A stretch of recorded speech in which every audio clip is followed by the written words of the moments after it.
From the mud to the rise, yeah, we built it on the grind. Trench talk, real talk, leave the fake ones behind. We don't fold, we don't break, every move we define. It's the code from the trenches where the real ones align. On the same day, this man's supposed to be laid up popping champagne with his wife for their 24th anniversary. This fool Jarul hop on Twitter like a bitter ex with receipts. Talking about Boo Boo the rat got a protection spell on him. Boy, if you don't. You was bumping heads with street sharks. Now you digging up files like a junior detective. Said he got official paperwork saying 50 hit the boys in blue for backup. Man posted blurry ass your docs you can't even read. Look like he printed it off a potato. But he swears it's the truth. Then he quote bang bang Smurf, a whole dropout from GU Note High, saying the protection order was accurate. Smurf said Fitty ain't want to press, but one of they engineers got poked in the lungs and was pushing lawsuits heavy. So apparently Fitty ducked out with paperwork in hand, huh? Now here's the kicker. Jarul been holding that pain so long, it turned into arthritis. Bro dropped all this tea instead of dropping love to his queen? Bruh, that's crash dummy energy on deluxe mode. Imagine celebrating 2 decades of marriage by tweeting about another grown man. That's wild. Then the Joe Blunt podcast crew got wind of it. Whole table talking about, is this grown man stuff or schoolyard beef? Some saying, let it go. Others yelling, if it stuck, it stuck. Look, these dudes both damn near AARP card status, still barking like it's 2003. Folks say they should be role models, but they stuck in beef like it's marinating in pride. No peace talk, just pure grudge, slow cooked for 20 years straight. After Ja Rule dropped them crusty art receipts and had Twitter in a frenzy, like it was 2002 all over again, the convo slid back to the Joe Blunt roundtable, where these washed up wise men keep going in circles like a trap phone with no minutes. They sitting around talking like, yo, we too grown for this. Then in the same breath hollering, if it's up, it's stuck. Man, pick a side. 1 second they talking about arthritis and early bedtime. Next second, they trying to justify grown men beefing like 21-year-old TikTok rappers with baby dreads and no car insurance. One dude saying, yo, I feel Fitty. I get it. It's who he is. Nah, fam, that ain't who he is. That's who he refused to stop being.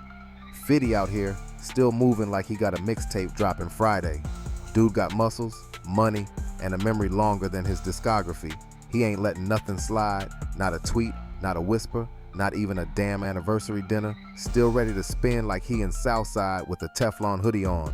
Then they start roasting old heads on the low. Talking about, yo, most 50-year-olds in hip-hop built like soggy Pop-Tarts now.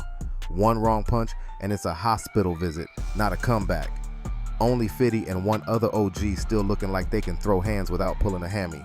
The rest, walking around with icy hot patches, vitamin D deficiencies, and bad knees from dancing in one too many music videos back in '99. And bro Ice, homie wildin', talking like he ready to snitch if it saves him from doing a bid, but still screaming, it's up forever, like he don't wear bifocals. You can't play both sides, dog. You either stand on business or you stand in court. Ain't no in between with them statements. So now these washed up podcast philosophers talking like they trying to hold a TED talk at the senior center. Bro said, y'all 50-year-olds one sugar pill away from the upper room and still yapping like they on demon time. Nah, bruh, your knees clicking louder than your gun. Stop acting like y'all still built for smoke. You ain't sliding nowhere unless it's in them orthopedic New Balances with the Velcro straps. But every time someone tries to bring maturity into the convo, here come another clown saying, except 50. Like, bro, that's literally who we talking about. The king of grudges, the CEO of Petty Inc. This man ain't letting nothing go.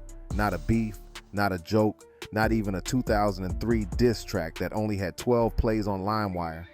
Now peep the convo get spicy, Freeze trying to say he understands why Fitty's still tight, and the rest of the room looking like he just said pineapple belongs on pizza.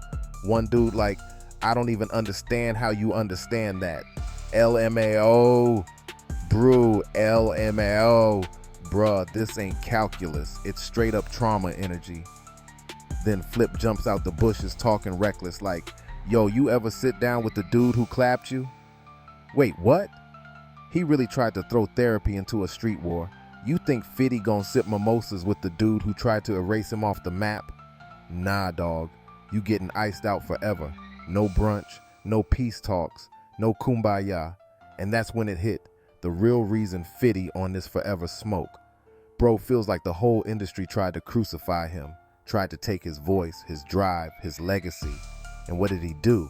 He flipped the script, stayed in the gym, stacked 9-figure checks, and told the world, you couldn't kill me, you couldn't break me, so now, suck my success, respectfully. He said y'all made him look like a peon, and now he billionaire petty. Ain't no handshake coming, ain't no let bygones be bygones. This man playing life like GTA on God mode. If it's beef, it's eternal, and every time y'all get back on your feet, he knocking y'all down again just to remind you, you lost, I won, I'm up, forever. Somebody finally said something with sense and shocker of the year. It came from Flip, the same dude usually sounding like he record his takes in a bounce house, but this time, he hit it right in the jugular. Bro spun the whole convo like a chess master on parole, cornered Ish, and hit him with the $1 million question. If the dude who dumped at you popped up, you sitting down and chopping it up with him like nothing happened? Ish damn near swallowed his pride and said, hell no. Just like that, checkmate.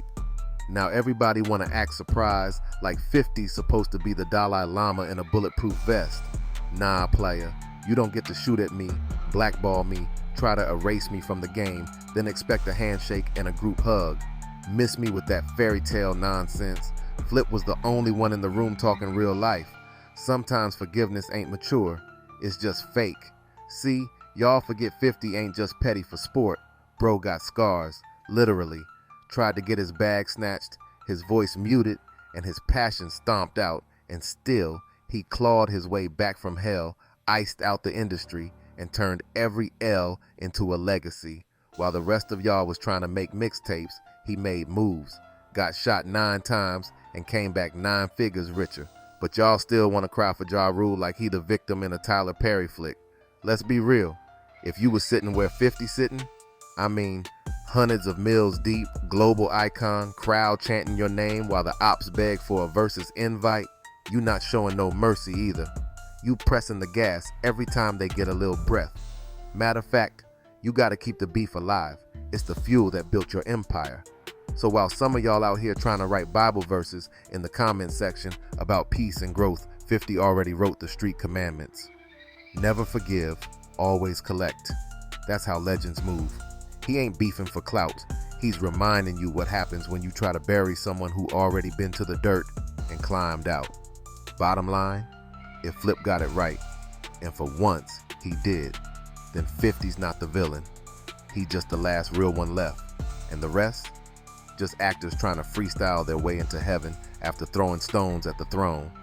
Now drop your thoughts in the comments, hit that like, and make sure you subscribe.